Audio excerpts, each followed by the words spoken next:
que hemos preparado para la clase de hoy. Magallanes. A ver, ¿quién era Magallanes? 1, medio, 3/4.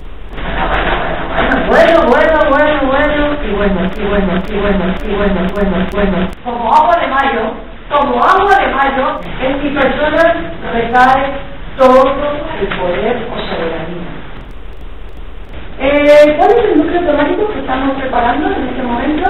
Carlos IV, novillanos, Fernando VII, Luis XV, rey de Francia. Y ya os expliqué ayer que para explicar un problema, que es la llegada de la crisis en la España del antiguo régimen, hay que utilizar las operaciones matemáticas.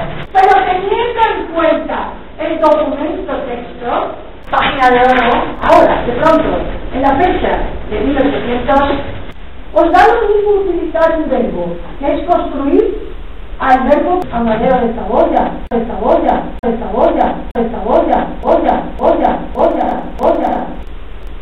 Y aquí, Napoleón. Y aquí, Napoleón.